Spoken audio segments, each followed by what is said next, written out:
Oke, untuk hari ini biar lebih semangat, biar lebih konsentrasi, sebelum materi intinya saya sampaikan, sebelum kalian nanti berdiskusi, kita permainan dulu, kita SPK dulu. Nanti permainannya adalah permainan konsentrasi antara penglihatan dan pendengaran juga otak. Nanti kalian amati Brisun akan menunjukkan salah satu anggota tubuh lebih ke daerah muka ya. Nanti kalau Brisun misal gini, tunjuk telinga. Kalau Brisun pegang pipi tapi kalian mau tetap mengikuti, berarti kalian tidak konsentrasi. Gitu ya. Kalau Brisun tunjuknya benar, kalian harus mengikuti. Paham instruksinya? Oke, kita mulai ya. Tunjuk hidung. Tunjuk dahi. Tunjuk mata.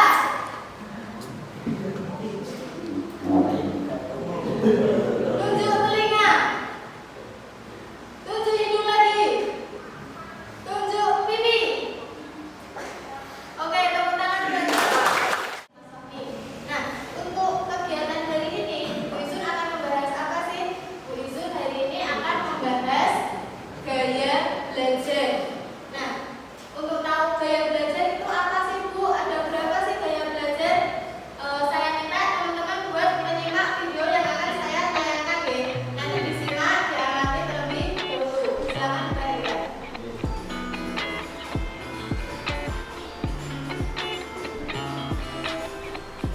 Oke, sudah disimak semuanya tadi ya videonya ya.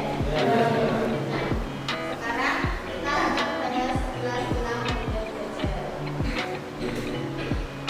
Anak-anak ada yang gaya belajarnya seperti gambar belajar sambil bermain, ada? Lalu ada yang seperti ini langsung dipraktekkan? Teman-teman nanti gaya belajarnya berbeda-beda ya. Kira-kira kenapa sih kok gaya dari sekian anak ini gaya belajarnya berbeda-beda?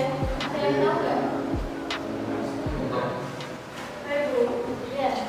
Mungkin karena sudah menjadi kebiasaan. Oh, mungkin sudah jadi kebiasaan ya. Kebiasaannya karena apa? Mungkin dari rumah, dari kebiasaan di lingkungan-rumahnya sudah terbentuk karena lingkungannya mungkin saudara-saudaranya seperti itu ya. Terus sekarang Bu Izun akan bahas gaya belajar itu apa sih? Tadi sekilas sudah ada di video ya. Gaya belajar itu apa sih? Gaya belajar adalah cara yang dilakukan atau dipilih oleh seorang murid dalam menangkap stimulus atau informasi, cara mengingat, memproses, mengembangkan keterampilan baru dalam proses belajar. Kalau teman-teman tahu gaya belajar kalian, gaya belajar yang pas itu seperti apa? Otomatis materi yang kalian baca, materi yang kalian pelajari itu lebih masuk, materinya lebih masuk sehingga kegiatan belajar itu menjadi lebih efektif. Nantinya hasilnya akan lebih maksimal. Terus fungsi dari gaya belajar itu sendiri adalah yang pertama, siswa lebih termotivasi untuk belajar karena sudah tahu gaya belajarnya sehingga dia tidak merasa kan ada ya teman-teman, ada nggak yang merasa saya itu sudah belajar Bu tapi kok hasilnya nggak masuk pelajarannya, saya sudah belajar terus tapi kok nggak masuk materinya, ada nggak yang seperti itu? Nah, kalau sudah tahu gaya belajarnya itu jadi termotivasi karena merasa belajarnya tidak sia-sia. Mungkin tadi yang sudah merasa belajar terus materinya nggak masuk karena gaya belajarnya kurang pas, kurang sesuai dengan karakter dirinya. Dari video yang kalian amati tadi ada yang bisa menjelaskan sedikit tentang tiga gaya belajar ini? Oke, silakan. Gaya belajar visual lebih mengegiatan, gaya belajar audiovisual pendengaran, gaya belajar kinestetik lebih ke gerakan. Nah, benar ya. Kalau gaya belajar tadi sudah di tayangan video ya, gaya belajar ada tiga. Yang pertama adalah gaya belajar visual. Yang kedua gaya belajar audiovisual. Yang ketiga kinestetik.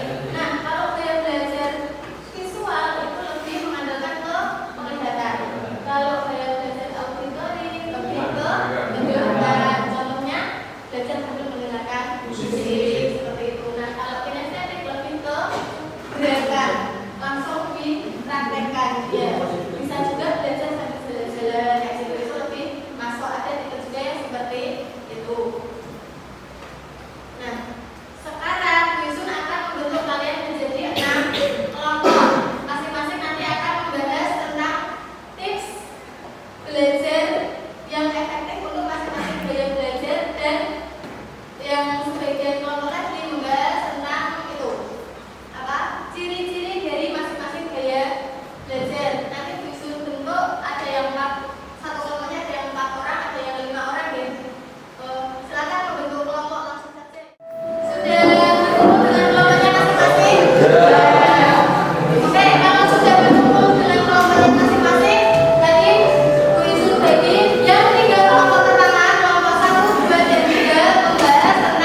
Auditori. Kelompok 2, siapa yang mau mewakili untuk membacakan hasil diskusi kalian? Membaca, 4 sedang membaca dengan keras dan mendengarkan, 5 dapat mengulangi kembali dan memberikan nada irama dan warna suara. Ciri-ciri gaya belajar auditori. Sudah ada pandangan? Sudah bisa dibayangkan seperti apa? Sudah tahu semua? Oke, berikutnya kita akan mendengarkan hasil diskusi dari kelompok 3. Kelompok 3 tadi, silakan. Ciri-ciri gaya belajar kinestetik. Ciri-ciri orang dengan bakat kinestetik: 1. Berbicara dengan pengarang; 2. Belajar perhatian fisik; 3. Pelan-pelan, Mas. 3. Menyentuh orang untuk mendapatkan perhatian mereka. Sekarang gimana sih tips cara belajar yang efektif untuk masing-masing gaya belajar supaya hasil belajarnya lebih maksimal? Nah, nanti akan kita bahas di kelompok 4 sampai dengan 6. Kelompok 4 tadi 6 yang visual gitu. Oh, auditori. Oke, dibaca dulu, silakan presentasikan, silakan. Tips cara belajar efektif itu gaya auditori. 1. Membangun perenam suara saat belajar. 2. Belajar dengan cara tanya jawab atau presentasi. 3. Lakukan apa yang diinginkan. 4. Menghafal dengan suara yang keras. Sudah ada bayangan tentang gaya belajar, tips cara belajar yang efektif? Berikutnya kelompok 5 tentang tips gaya belajar visual. Ya. Tips cara belajar efektif itu gaya visual. 1. Belajar menggunakan buku yang dengan warna atau gambar. 2. Menandai dengan warna atau bagian yang unik. 3. Perhatikan perkembangan saat belajar. 4. Lakukan ide secara otomatis dengan warna. 5. Belajar menggunakan rangkuman materi dengan gambar. Dan salah satunya adalah belajar menggunakan rangkuman materi yang bergambar. Jadi rangkuman bisa kalian membahas tentang suatu bab apa, kalian itu bikin rangkuman materinya dengan bergambar. Pengertian ini itu apa, bikin cabang-cabang kayak gitu dengan warna-warna, itu bisa lebih menarik dan bisa lebih masuk. Selanjutnya kelompok 6. Kelompok 6 ya, kelompok 6 tentang tips kinestetik, tips gaya belajar. Tips cara belajar efektif mengubah gaya kinestetik. 1. Cari tahu manfaat dari ilmu yang dipelajari. 2. Lakukannya jeda, istirahat, aktivitas ringan saat belajar. 3. Menulis sambil mendengarkan. Gimana?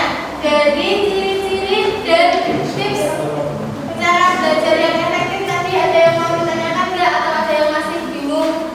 Ada yang mau ditanyakan nggak? Ya, Mas Sofi, silakan. Perlu penjelasan dulu ya teman-teman semuanya. Ya. Saya masih bingung dengan gaya belajar saya.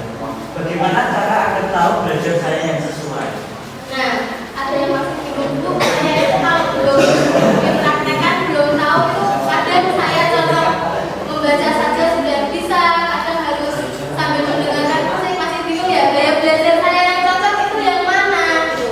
Nah, untuk lebih mantap, lebih yakin gaya belajarnya yang mana, biar bisa diterapkan. Nanti Bu Izun bisa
Sudah cukup ya. Nah, setelah layanan ini, Bu Izul harap teman-teman ini semuanya bisa menerapkan gaya belajar yang sesuai dengan diri kalian masing-masing. Nanti silakan introspeksi diri. Bisa ditanyakan, kira-kira di angan-angan gitu ya. Kira-kira saya lebih cocoknya, lebih efektifnya atau gaya belajar yang mana ya? Kira-kira karakter saya itu lebih ke gaya belajar yang mana ya? Setelah ini silakan diterapkan gaya belajar yang sesuai dengan harapannya tadi. Hasilnya lebih maksimal, materi yang kalian serap lebih efektif gitu ya. Semoga apa yang Bu Izul sampaikan hari ini dapat bermanfaat untuk kalian. Kedepannya bisa lebih bermanfaat dan hasil dari belajar kalian lebih maksimal. Nah, untuk pertemuan hari ini kita cukupkan. Nanti untuk pertemuan berikutnya akan Ibu share jadwalnya di grup kelas, gitu ya. Terima kasih untuk hari ini. Tadi kita awali dengan berdoa, kita akhiri dengan berdoa juga. Mas Fahmi, dipimpin doa lagi ya. Siap berdoa, mari.